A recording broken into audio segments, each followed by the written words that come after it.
ಮಾಡ್ಕೊಟ್ಟಿದ್ದಾರೆ Siddaramaiah. Okay, thank you Srinivas Halakatti ನಿಮ್ಮೆಲ್ಲ ಡೀಟೇಲ್ಸ್ಗಾಗಿ. ಇನ್ನೊಂದ್ ಕಡೆ ಇಷ್ಟೆಲ್ಲ ಒತ್ತಡಗಳ ಮಧ್ಯೆ ಇವತ್ತು ಬೆಳಗ್ಗೆ ಸಿದ್ದರಾಮಯ್ಯನವರಿಗೆ ರಕ್ತದೊತ್ತಡ ಸ್ವಲ್ಪ ಹೆಚ್ಚಾಗಿತ್ತು. ಹೀಗಾಗಿ ಬೆಳಗ್ಗೆ ಬೆಂಗಳೂರಿನ HCG ಆಸ್ಪತ್ರೆಗೆ ದಾಖಲಾಗಿ ಆರೋಗ್ಯ ತಪಾಸಣೆಯನ್ನ ಮಾಡಿಸಿದ್ರು. ಕೆಲವೇ ನಿಮಿಷಗಳ ಹಿಂದೆ ಮನೆಗೂ ಕೂಡ ಸಿದ್ದರಾಮಯ್ಯ ವಾಪಸ್ ಆಗಿದ್ದಾರೆ. ಇನ್ನು ಅನಾರೋಗ್ಯ ಆಸ್ಪತ್ರೆಗೆ ಅಡ್ಮಿಟ್ ಆಗೋದ್ರು ಅಂತೆಲ್ಲ ಕೆಲವರು ಸುಳ್ಳು ಸುದ್ದಿ ಹಬ್ಬಿಸ್ತಾ ಇದ್ದಾರೆ. ಯಾವುದಕ್ಕೂ ಕೂಡ ಕಿವಿಗೊಡಬೇಡಿ ಅಂತ ಸಿದ್ದರಾಮಯ್ಯನವರು ಇದೇ ಸಂದರ್ಭದಲ್ಲಿ ಟ್ವೀಟ್ ಅನ್ನು ಕೂಡ ಮಾಡಿದ್ದಾರೆ. ಸಿದ್ದರಾಮಯ್ಯ ಅವರು ಇವತ್ತು ಬೆಳಗ್ಗೆ ಆಸ್ಪತ್ರೆಗೆ ಅಡ್ಮಿಟ್ ಆಗಿದ್ರು.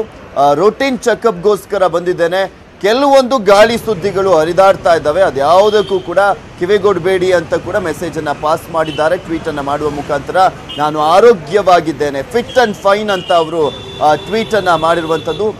ಸಿದ್ದರಾಮಯ್ಯನವರ ಜೊತೆ ಅವರ ಮಗ ಯತೀಶ್ ಅವರು ಕೂಡ ಸಾಥ್ ಕೊಟ್ಟಿದ್ರು.